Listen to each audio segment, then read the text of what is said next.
जय हिंद। आज की इस वीडियो में बीएनएसएस के अध्याय 1 धारा 2 के अंतर्गत 26 परिभाषा जो क से य तक दिया गया है उसके बारे में आज हम लोग कुछ जानकारी इकट्ठा करने का प्रयास करेंगे। और चूँकि ये वीडियो बहुत ज़्यादा लंबा ना हो इसलिए हमने बोर्ड पर उन क से य तक के सभी जो परिभाषाएँ दी गई हैं उनके मुख्य शब्दों को हमने लिख रखा है और इस पर हम लोग समझने का कोशिश करेंगे। बीएनएसएस 2023 में जो क से य तक परिभाषाएँ दी गई है यह प्रशिक्षण के दृष्टिकोण से बहुत ही महत्वपूर्ण है, क्योंकि इसमें से ऑब्जेक्टिव क्वेश्चन भी पूछ लिए जाते हैं और टिप्पणी के बारे में भी पूछ लिया जाता है कि इन पे टिप्पणी लिखें। अब देखिए 2 के 1 के क में है श्रव्य इलेक्ट्रॉनिक संसाधन। पहले बीएनएसएस है क्या? एक चीज तो आप जानते हैं कि बीएनएसएस क्या है, प्रक्रिया है, यानी इसमें कि कोई भी कार्रवाई कैसे की जाएगी इन सभी बातों का जिक्र बीएनएसएस में की गई कार्रवाई के बारे में। तो यहाँ सबसे पहली बात हो जाएगी क्या कि शब्द इलेक्ट्रॉनिक संसाधन को, चूंकि जो नए कानून है इस कानून में इलेक्ट्रॉनिक संसाधन को बहुत ही ज़्यादा महत्ता दी गई है, यानी दस्तावेज के समतुल्य उसको रखा गया है। इस वजह से भी सबसे पहले ही यहाँ पर आपका शब्द आ गया है 2 के 1 के क में शब्द इलेक्ट्रॉनिक संसाधन को परिभाषित किया गया है। इसमें इस शब्द के अंतर्गत आता क्या है, यानी सभी यहाँ पर जमात के अंतर्गत क्या आता है, जमाती अपराध के अंतर्गत क्या आता है, जमात पत्र के अंतर्गत क्या आता है, इन सभी बातों का ही जिक्र है। मतलब इनके अंतर्गत क्या आएगा, श्रव्य दृश्य इलेक्ट्रॉनिक संसाधन, यानी श्रव्य मतलब क्या, सुनने वाला, और दृश्य मतलब देखने वाला, ऑडियो वीडियो इसको बोलते हैं हम लोग अंग्रेजी में, ऑडियो वीडियो इलेक्ट्रॉनिक संसाधन है ये। तो ये शब्द इलेक्ट्रॉनिक संसाधन के अंतर्गत आएगा क्या? तो पहला चीज आएगा कि वीडियो कॉन्फ़िगरेशन के लिए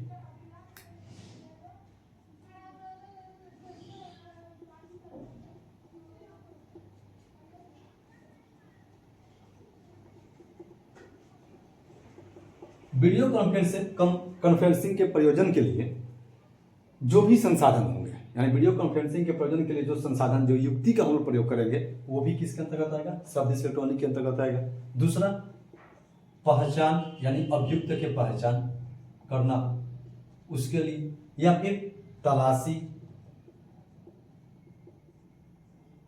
और अभिग्रहण की कार्रवाई में अभिग्रहण करने के लिए जो संसाधन का उपयोग करेंगे वो भी शब्द इलेक्ट्रॉनिक संसाधन के अंतर्गत आएंगे। इसके बाद क्या है, इलेक्ट्रॉनिक साक्ष्य को इकट्ठा करना, साक्ष्य को अभिलिखित करने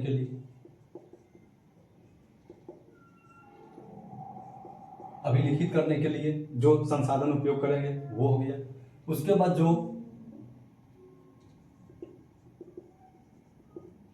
इलेक्ट्रॉनिक संसूचना का संप्रेषण के लिए, संसूचना को प्रस्तुत करने के लिए जिस विधि को उपयोग करेंगे वो शब्द इलेक्ट्रॉनिक संसाधन के अंतर्गत आएंगे।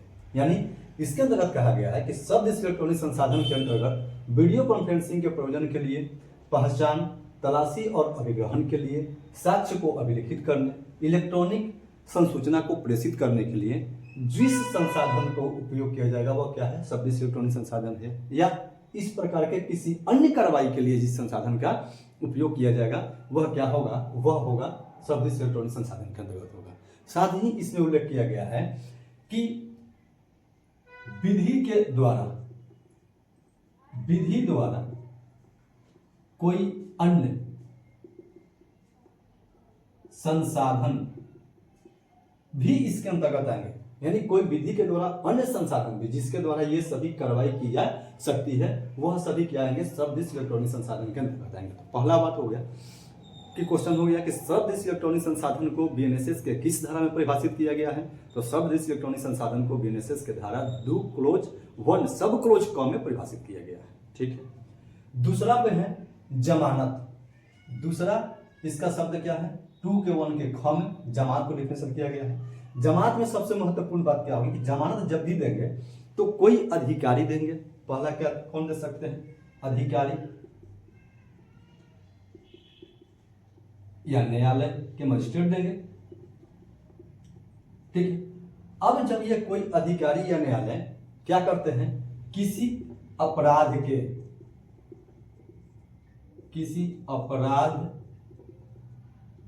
अभियुक्त को किसी अपराध के अभियुक्त को कुछ शर्तों के साथ उस अभियुक्त के द्वारा, यानी उसे उसके द्वारा जमानत पत्र और बंध पत्र के निष्पादन पर विधि के अभिरक्षा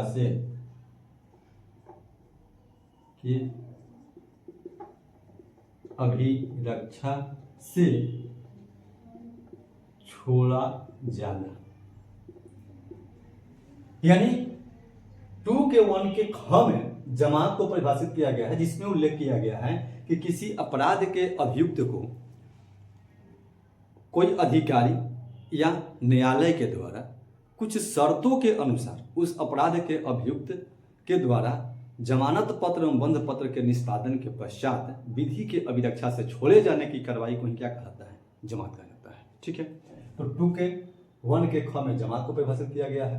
2K1 के ग में जमानतीय अपराध को परिभाषित किया गया है। जमानतीय अपराध का तात्पर्य क्या है? जमानतीय अपराध का तात्पर्य है कि अनुसूची 2 में वर्णित सभी अपराध जमानतीय अपराध के रूप में जो दिखाया गया है वह होगा जमानतीय अपराध, या तत्समय विधि द्वारा किसी अपराध को जमानतीय घोषित किया गया है तो वह भी क्या आ जाएगा?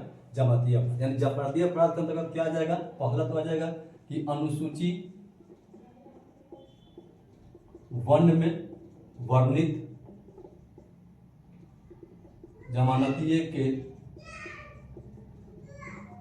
रूप में सभी अपराध, और दूसरा क्या कि विधि के द्वारा तत्समय किसी विधि के द्वारा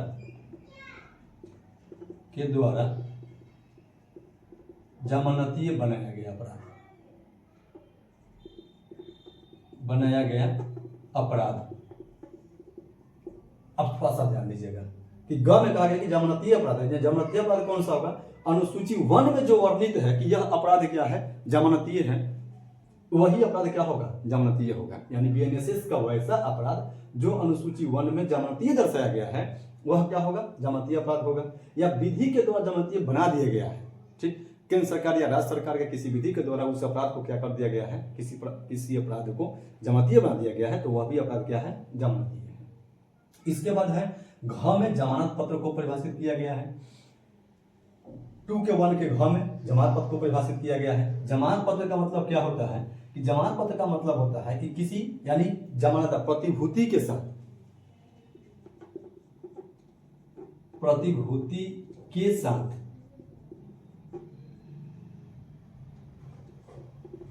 विधि के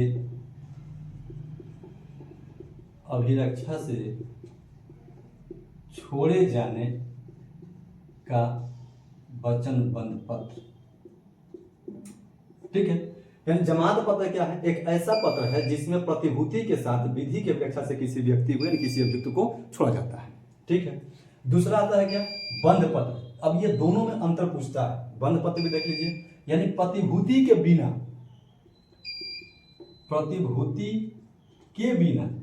बंध पत्र में प्रतिभूति की आवश्यकता नहीं है। प्रतिभूति मतलब क्या? जमानतदार, जिसको लोग बोलते हैं जमानतदार। 2 बेलर लाइए यानी प्रतिभूति लाइए। तो प्रतिभूति के बिना विधि के अभिरक्षा से छोड़े जाने का व्यक्तिक बंध पत्र या वचनबद्ध पत्र। अब देखिए दोनों में अंतर। क्वेश्चन पूछेगा कि जमानत पत्र और बंध पत्र में अंतर क्या है, तो हम लिखेंगे कि जमानत पत्र को बीएनएसएस के धारा 2 क्लोज 1 के घ में परिभाषित किया गया है। बंध पत्र को 2 क्लोज 1 के अंग में परिभाषित किया गया है। जमानत पत्र के लिए कभी भी जब भी जमानत पत्र का निष्पादन होगा तो उसमें प्रतिभूति की आवश्यकता होगी, यानी प्रतिभूति के साथ किसी व्यक्ति को छोड़े जाने की कार्रवाई क्या है? जमानत पत्र है। और प्रतिभूति के बिना किसी व्यक्ति को विधि के अभिरक्षा से छोड़े जाने की कार्रवाई क्या है? बंध पत्र है। तो ये एक कॉमन अंतर भी हो जाएगा। इसके बाद क्या है? आरोप। आरोप का मतलब प्रत्येक शीर्ष में का आरोप आरोप है, यही इसमें डिफाइन है कि कोई भी आरोप यानी प्रत्येक शीर्ष का, चाहे वो हत्या का शीर्ष का हो, लूट का शीर्ष का हो, डकैती का शीर्ष का हो, यानी वैसा कार्य जो बीएनएसएस में क्या दिखाया गया है, अपराध है, बीएनएस के अंतर्गत वह अपराध है, और वह जिस शीर्ष का है वह क्या है, आरोप हुआ उसका। इसके बाद है संज्ञेय अपराध। संज्ञेय अपराध का मतलब क्या है, ये भी है कि अनुसूची वन में संज्ञेय के रूप में दर्शाया गया हो, जिसमें पुलिस पदाधिकारी क्या कर सकता है, किसी अभियुक्त को वारंट के बिना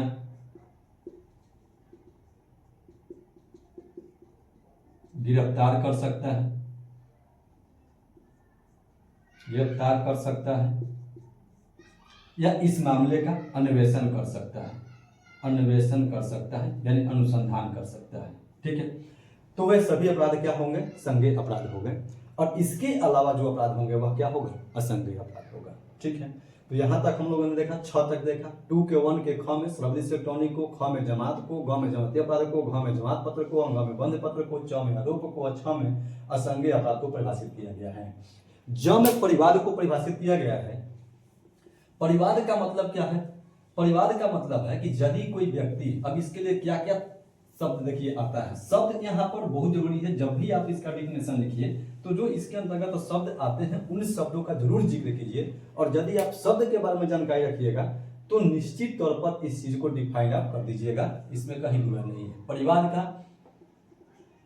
परिवार के अंतर्गत क्या है, यदि कोई व्यक्ति जिसके साथ कोई मामला घटित हुआ हो, चाहे वह मामला किसी ज्ञात व्यक्ति द्वारा घटित किया गया है या अज्ञात व्यक्ति द्वारा घटित किया गया है, और उस ज्ञात और अज्ञात व्यक्ति पर वह कार्रवाई करने के लिए, जिस व्यक्ति के साथ घटना घटी है, कार्रवाई करने के लिए मजिस्ट्रेट के पास मौखिक या लिखित संसूचना देता है या अभिकथन करता है, तो वैसे अभिकथन को ही क्या कहता है, वैसे अभिकथन को परिवार कहा जाता है। ठीक है, तो इसके लिए सबसे जरूरी क्या है कि यदि कोई व्यक्ति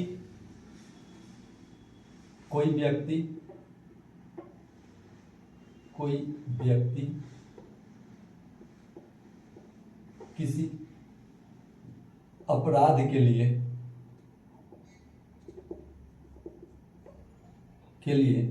ज्ञात या अज्ञात व्यक्ति पर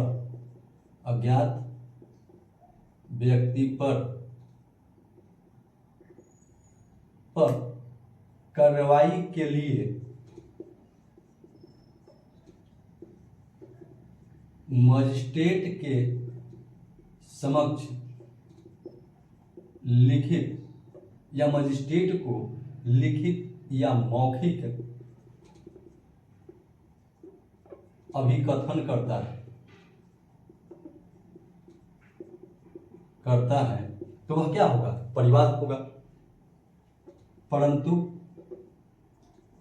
इसके अंतर्गत पुलिस रिपोर्ट शामिल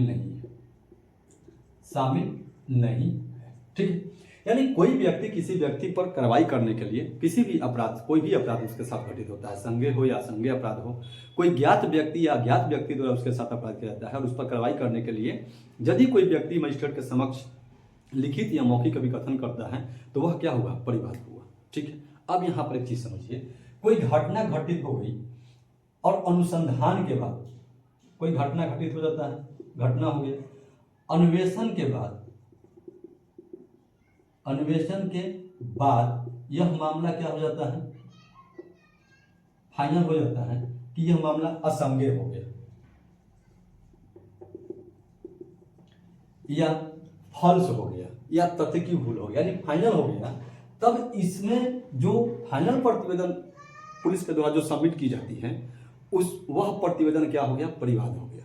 फिर से एक बात समझिएगा कि कोई घटना घटित हुआ और वह घटना क्या हुआ, अंतिम प्रतिवेदन में चला गया, फाइनल रिपोर्ट में चला गया, यानी वह संज्ञेय हो गया या असंज्ञेय हो गया या फॉल्स हो गया, माने असत्य हो गया, तथ्य की भूल हो गया, विधि की भूल हो गया, ठीक है, साक्ष्य की कमी हो गया, तो वैसा मामला जब हमारे जो पुलिस पदाधिकारी होते हैं, जब उसमें क्या करते हैं, फाइनल प्रतिवेदन सबमिट करते हैं, तो सबमिट करते हैं जब फाइनल प्रतिवेदन, तो वह फाइनल प्रतिवेदन क्या हो गया, परिवाद हो गया, और उसमें सूचक कौन हो गए, अनुसंधानकर्ता हो गए, अनुसंधानकर्ता हो गए, ठीक है।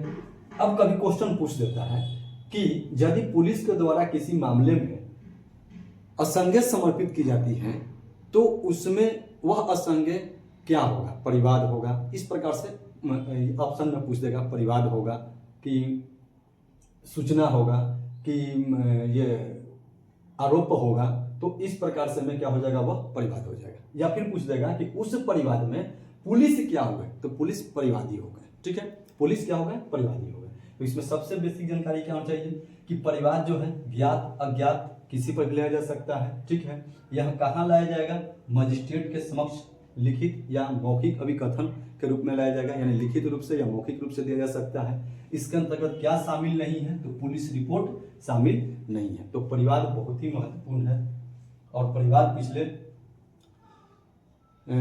ये पीटीसी के जो सावधिक या सत्रांत दोनों में से किसी एग्जाम में सत्रांत में शायद पूछा हुआ था, परिवाद पर टिप्पणी लिखने के लिए आया हुआ था, 5 नंबर का क्वेश्चन था। इसके बाद है इलेक्ट्रॉनिक संसूचना। इलेक्ट्रॉनिक संसूचना यानी इसके अंतर्गत क्या क्या शब्द लाए गए हैं। इलेक्ट्रॉनिक संसूचना के अंतर्गत लाया गया है कोई भी मोबाइल हुआ, कंप्यूटर हुआ, कोई भी इलेक्ट्रॉनिक संसाधन जिसके द्वारा किसी कथन को एक दूसरे के पास किया जा सकता है और दूसरा किसी अन्य के पास कर सकता है, यानी एक दूसरे स्थान से उसको क्या किया जा सकता है, स्थानांतरित किया जा सकता है, वह सभी क्या होंगे, इलेक्ट्रॉनिक संसूचना होंगे। यानी किसी सूचना को किसी भी इलेक्ट्रॉनिक साधन से, चाहे वह मोबाइल हुआ, फोन हुआ, लैपटॉप हुआ, कोई भी इलेक्ट्रॉनिक साधन है और उसके द्वारा किसी सूचना को एक स्थान से दूसरा स्थान तक और दूसरे स्थान से फिर दूसरे स्थान तक स्थानांतरित किया जाता है, तो वह सभी क्या हो जाएंगे, वह सभी इलेक्ट्रॉनिक संसूचना के अंतर्गत आएंगे, ठीक है।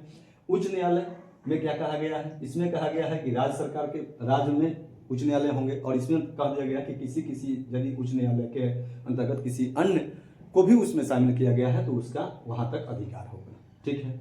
जांच,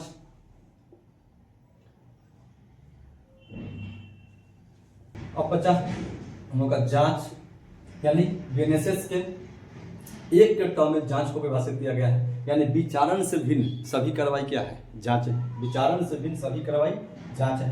अन्वेषण किसी मामले में पुलिस द्वारा की गई कार्रवाई अन्वेषण के अंतर्गत आएगा। इसके बाद न्यायिक कार्रवाई के अंतर्गत, यानी जो न्यायालय में कार्रवाई हो रही है वह न्यायिक कार्रवाई होगी। स्थानीय अधिकारिता, स्थानीय अधिकारिता मतलब क्या, लोकल जुरिडिक्शन, यानी जिसकी कोई भी न्यायालय, जिस न्यायालय के जहां तक अधिकारिता है उसके बारे में यहाँ पर अभिकथन कहा गया है कि स्थानीय अधिकारिता मतलब क्या, कि उस खंड के लिए क्या अधिकार, कहां तक अधिकारिता प्राप्त है, क्या अधिकार प्राप्त है, वो चीज यहाँ पर कही गई है। अब आइए यहाँ पर एक फिर महत्वपूर्ण आता है असंज्ञेय अपराध, ठीक है। असंज्ञेय अपराध को के बारे में हम लोग यहाँ देखें,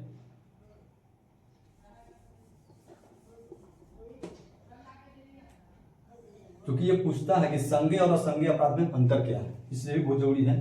असंज्ञेय अपराध को बीएनएसएस के धारा 2 क्लोज 1 सब क्लोज अ में परिभाषित किया गया है, जिसके अंतर्गत कहा गया है कि वैसा अपराध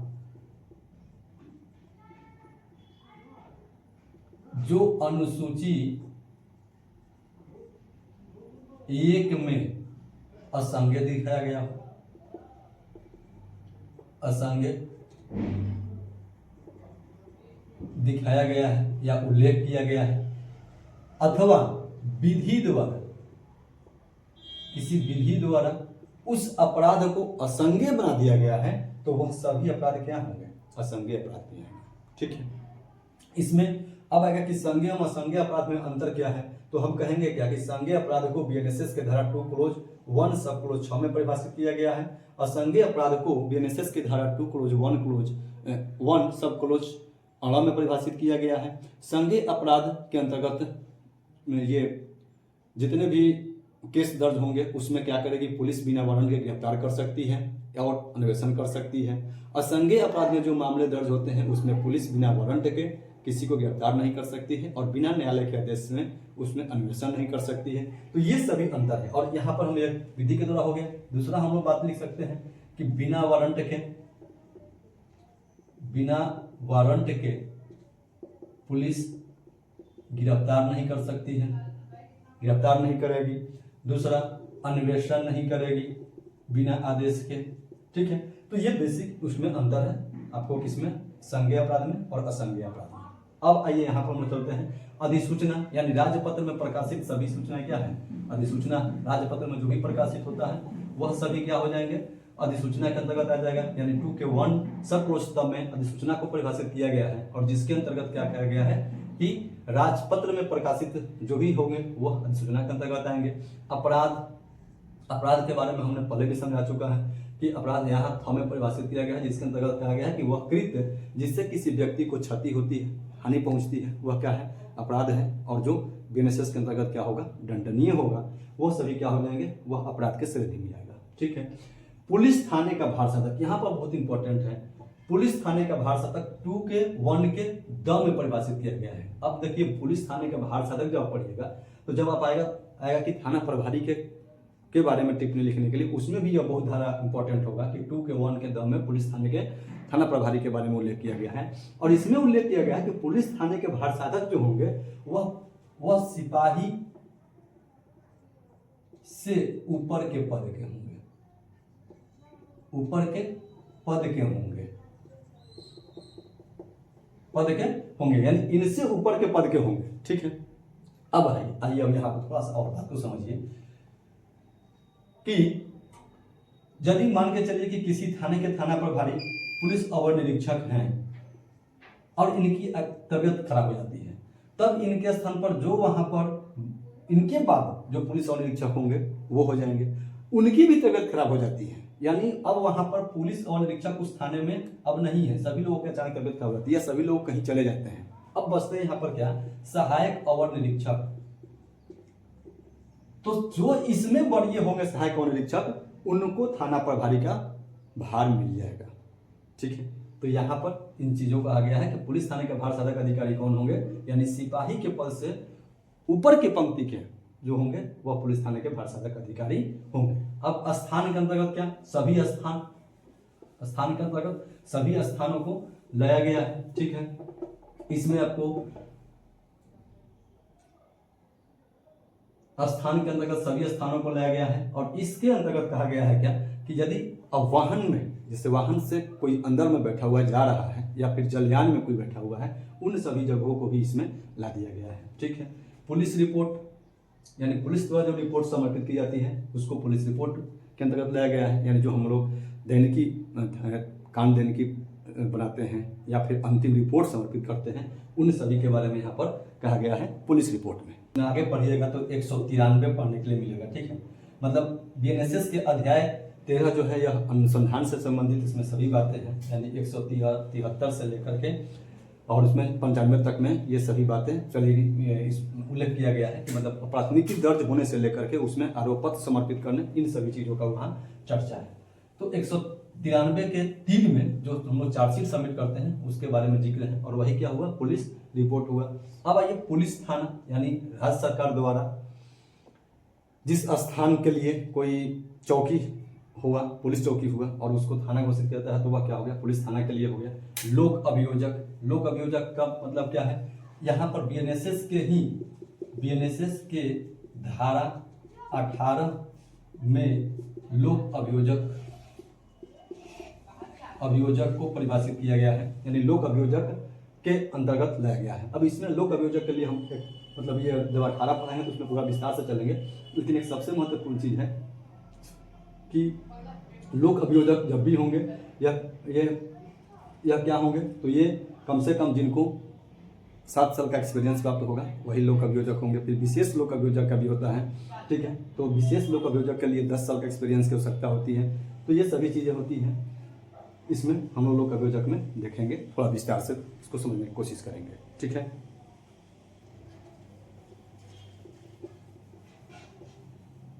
लोक अभियोजक के बाद उपखंड को लाया गया है। उपखंड को यानी कोई किसी स्थान के लिए एक उसका उपखंड बना दिया गया, ठीक है, या किसी कार्य के लिए कोई एक उपखंड बना दिया गया। जैसे मान के चलिए कि कहीं पर कोई कार्रवाई चल रही है, सब कुछ कर लीजिए कि एक जैसे हम लोग के यहाँ क्या होता है, थाना होता है, और थाना के सहायता के लिए जब उसका क्षेत्र थोड़ा बड़ा होता है तो ओपी बना दिया जाता है। उसी प्रकार से क्या है कि किसी कार्य के लिए एक खंड का निर्माण होता है और उस खंड के लिए एक उपखंड का निर्माण, जैसे ब्लॉक वगैरह का निर्माण होता है। उन सभी चीज़ों को यहाँ पर कहा गया है उपखंड, ठीक है। इसके बाद आइए समन मामला। समन मामला, ये सभी क्या, पहले एक चीज समझ लीजिए कि इन सभी का मतलब होता है कि इसके अंतर्गत आता क्या है, इस शब्द के अंतर्गत आएगा क्या। इसका ये कहीं नहीं है कि ये परिभाषा है उस चीज का, नहीं, इस शब्द के अंतर्गत क्या क्या आता है इसकी सभी जिक्र यहाँ पर की गई है। इसी प्रकार से हमने कहा कि शब्द इलेक्ट्रॉनिक संसाधन के अंतर्गत क्या आएगा, ठीक है। तो उसी प्रकार से लोक अभियोजक के अंतर्गत कौन आएंगे, जैसे इनके लिए 18 जब हम लोग पढ़ेंगे उसमें है, हमने बताया आपको कि 7 वर्ष का उनका एक्सपीरियंस होना चाहिए। इसमें बहुत सारा 8-9 गो इसका ये खंड दिया गया है, ठीक है। उपखंड करके 9 गो उपखंड तक चलेगा, 18 के 1, 2, 3, 4, 9 तक चलेगा क्लोज इसका, और उसमें सब कुछ है। इसके बाद उपखंड हो गया। समन मामला में ये समन मामला के अंतर्गत कहा गया है कि वारंट मामला से भिन्न सभी मामला समन मामला हो, यानी वैसा मामला जिसमें 2 साल से कम की सजा हो, कारावास की सजा हो, वो कहाँ पर आ जाएंगे, समन मामला के अंतर्गत आ जाएंगे, ठीक है। अब आइए पीड़ित। पीड़ित के अंतर्गत क्या आएगा, यानी जिस व्यक्ति को कुछ क्षति होती है। पीड़ित के अंतर्गत जिस व्यक्ति को क्षति होती है वह क्या है, पीड़ित हुआ, ठीक है। जिस व्यक्ति को क्षति होती है वह पीड़ित होती है, वो पीड़ित हो गया। अब इसके अंतर्गत, अब जैसे मान के चलिए कि किसी व्यक्ति के साथ आर्थिक क्षति हुई और उससे उसका पूरा परिवार परेशान है, ठीक है। तो ऐसा नहीं कि किसी एक ही व्यक्ति को वहां पर क्षति हो रहा, पूरा परिवार को क्षति हुआ, तो पूरा परिवार क्षति हुआ तो पूरा परिवार पीड़ित के रूप में आ जाएगा, ठीक है। तो पीड़ित का मतलब ये हुआ। अब ये जोड़ी नहीं है, एक चीज और कॉमन पास है, हालांकि ये डिप्रेशन की बात नहीं है, डिफिनेशन की बात नहीं है, सॉरी। पीड़ित ये जोड़ी नहीं है कि जो व्यक्ति पीड़ित है वही उस मामले का सूचक होगा, कतई जरूरत नहीं है। सूचक कोई भी हो सकता है, और उसमें हाँ ये हो सकता है कि सूचक भी पीड़ित हो सकते हैं, लेकिन ये जोड़ी नहीं है कि जो पीड़ित है वही सूचक हो सकता है। तो इस चीज को हमेशा ध्यान रखना चाहिए। पीड़ित के बाद आता है आपका वारंट मामला, यानी बीएनएसएस के धारा 2 क्लोज 1 सब क्लोज य में वारंट मामला को परिभाषित किया गया है। और इस वारंट मामला के अंतर्गत कहा गया है क्या, कि जिसमें यानी जिस अपराध में क्या हो, मृत्यु दंड हो, आजीवन कारावास हो,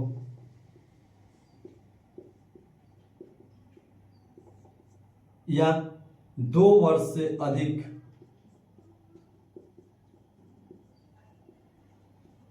अधिक का कारावास हो, ये सभी कहां पर चलाएंगे, वारंट मामला के अंतर्गत चलेंगे, ठीक है।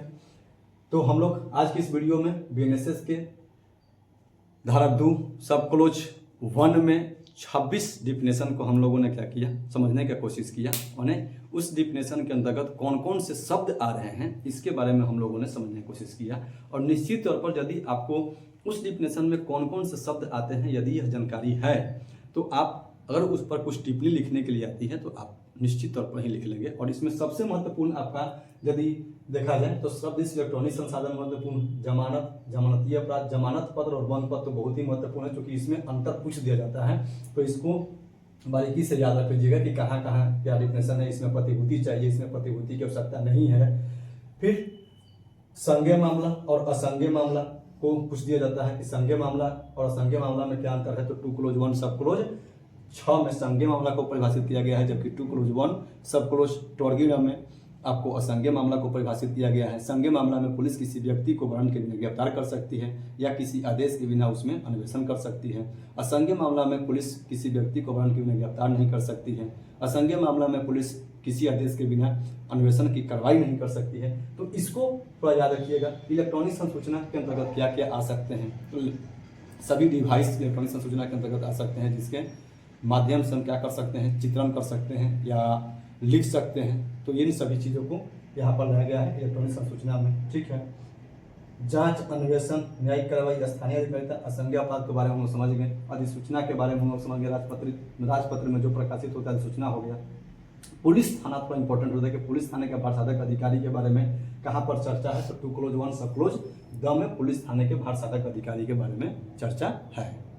और ये पुलिस थाने के भारसाधक अधिकारी के बारे में जानकारी रखना इसलिए भी जरूरी है क्योंकि जब आप ये पढ़िएगा, पुलिस हस्तक नियम पढ़िएगा, तो पुलिस हस्तक नियम में आएगा कि थाना प्रभारी के कर्तव्य क्या है, या थाना प्रभारी पर टिप्पणी लिखने के लिए आएगा, तो उसमें इसको भी आपको डिफाइन करना होगा कि यहाँ पर परिभाषित बीएनएसएस के धारा 2 क्लोज 1 सब क्लोज द में पुलिस थाने के भारसाधक अधिकारी को परिभाषित किया गया है, यानी उनके अंतर्गत शब्दों को लाया गया है, जिसमें उल्लेख किया गया है कि सिपाही से उक्त पंक्ति के जो भी होंगे कर्मी होंगे वह क्या हो सकते हैं, पुलिस थाने के भारसाधक हो सकते हैं। और हमने आपको कंडीशन बता दिया था कि कैसे कैसे उसमें हो सकते हैं, क्या प्रक्रियाएं।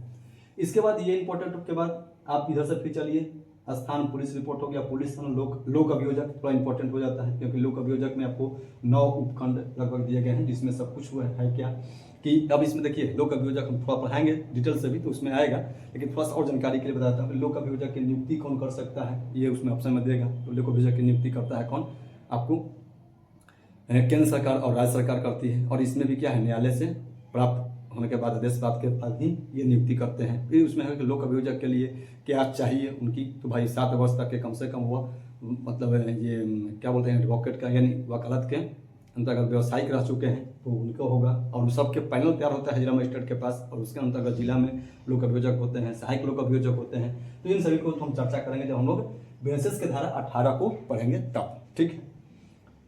इसके बाद इसमें लोक अभियोजक के बाद अब थोड़ा सा यहाँ पर समन मामला और वारंट मामला में अंतर पूछ देता है कि समन मामला और वारंट मामला में अंतर क्या है। तो समन मामला को बीएनएसएस के धारा 1 सब क्लोज भ में परिभाषित किया गया है। वारंट मामला को जब भी आपको अंतर लिखने के आए तो अंतर लिखने का एक तरीका क्या है कि दोनों को आप 2 पार्ट में कर दीजिए और तब अंतर लिखिएगा।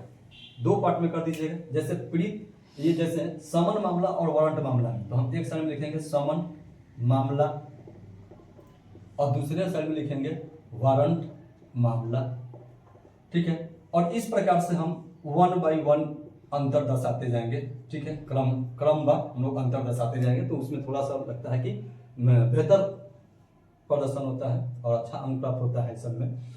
तो समन मामला को हम लिख सकते हैं क्या कि समन मामला बीएनएसएस के धारा 2 के 1 के भ में परिभाषित किया गया है, वारंट मामला बीएनएसएस के धारा 2 के 1 के य में परिभाषित किया गया है। समन मामला यानी वारंट मामला से भिन्न सभी मामला समन मामला होता है। वारंट मामला में क्या है, वारंट मामला के अंतर्गत 2 वर्ष एवं उससे अधिक के कारावास वाले सभी अपराध वारंट मामला के अंतर्गत आते हैं, ठीक है। इसमें छोटे अपराध होते हैं, इसमें कुछ जिसमें 2 वर्ष से अधिक की सजा है, उस तरह के अपराध होते हैं। तो इस प्रकार से हम लोग समन मामला और वारंट मामले में अंतर लिख सकते हैं। तो ये दोनों भी बहुत ही महत्वपूर्ण है। तो आज के इस वीडियो में इतना ही, हम लोग मिलते हैं फिर अगले वीडियो में। और दोस्तों हमारे चैनल पर अगर आप नए हैं तो मेरे चैनल को सब्सक्राइब कीजिए, बेल आइकन को दबाइए, क्योंकि जो भी हम वीडियो बनाएं उसका नोटिफिकेशन आपके पास मिल जाए। हमारे पास कई दोस्त फ़ोन किए तो बोले कि हमको ये वीडियो भेजिए। अगर नोटिफिकेशन आप बेल आइकन दबाइए तो आपको नोटिफिकेशन मिलेगा। जैसे हम लोग वीडियो डालेंगे, अपलोड होगा मेरे चैनल पर, तो आपको नोटिफिकेशन मिलेगा। और हमारे इस चैनल के प्लेलिस्ट में पहले से जो वीडियो अपलोड है वो वीडियो है, ठीक है, वही बहुत मतलब उसमें भी ऐसा नहीं कि आपके सिलेबस से भिन्न वीडियो बना है, आपके सिलेबस के अनुसार ही बना है। थोड़ा बहुत उसमें सुधार इसलिए कम हम बताए हुए क्योंकि वो बुनियादी प्रशिक्षण के हिसाब से हम वीडियो को बना रहे थे, ठीक है। तो उसको भी आप देखिए क्योंकि वो भी आपके लिए उपयोगी है। तो आज के इस वीडियो में हमें दीजिए इजाज़त, हम मिलेंगे फिर अगले वीडियो में। जय हिंद।